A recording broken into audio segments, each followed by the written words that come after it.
السلام عليكم، اهلا بكم ومرحبا بكم في قناتكم وصفة الفلالي. فإذا كانت هذه اول مره كتشاهدوا فيها القناه فكندعوكم تشتركوا في القناه وكذلك تفعلوا خاصيه الجرس باش هكذا توصلوا بكل جديد. كذلك كنقترح عليكم انكم تشاركوا الفيديو مع اصحابكم واحبابكم. اليوم غادي نقدم لكم واحد الطريقه سهله لعلاج الكحه او السعال. غادي نحتاجوا الكاس ديال الحليب، وغادي نحتاجوا كيف ما كتشوفوا هاد بذور الكتان او زريعه الكتان.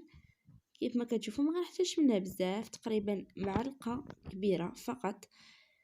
اول شيء كما كتعرفوا ان زريعه الكتان راه معروفه في علاج السعال وكتهدئ السعال. اول حاجه غادي ناخذ مقله او كسرونه او شي حاجه، يعني فاش انني غادي نسخن هاد الزريعه وغادي نوضعها فوق البوطة على نار هادئة كيف ما كتشوفوا، مع التحريك مرة كيف ما كتشوفوا. غادي نبقى نحركها حتى تحمر ليا اولا تسخن.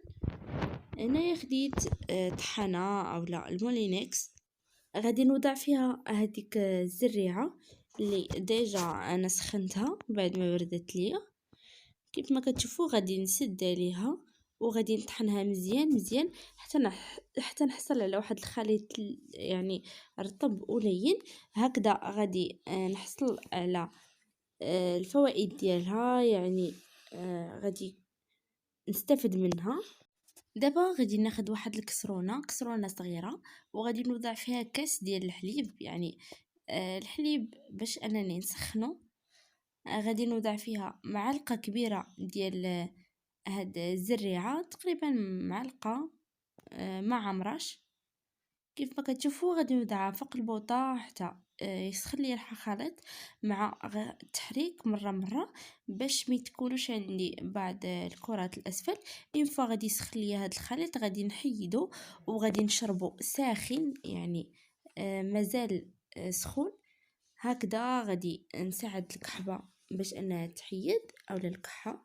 كيف ما كتشوفوا كيتعتبر مسكن طبيعي كيستعملوه الاجداد ديالنا والاسلاف ديالنا من شحال هذا. كيهدئ السعال، عنده واحد الدور كبير في علاج ومكافحه الالتهاب.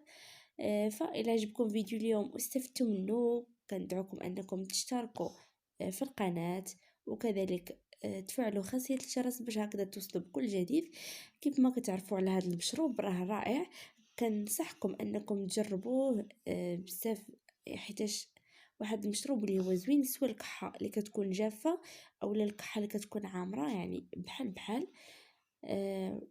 يمكن لنا ناكلو زرعه الكتان نطحنوها وناكلوها، كذلك عندها بزاف ديال الفوائد. فإلا عجبكم فيديو اليوم استفدتوا منه كندعوكم انكم تشتركوا في القناه وكذلك تشاركوا الفيديو مع احبابكم وصحابكم باش هكذا تعم الفائده. اترككم في رعايه الله، والسلام عليكم ورحمه الله تعالى وبركاته.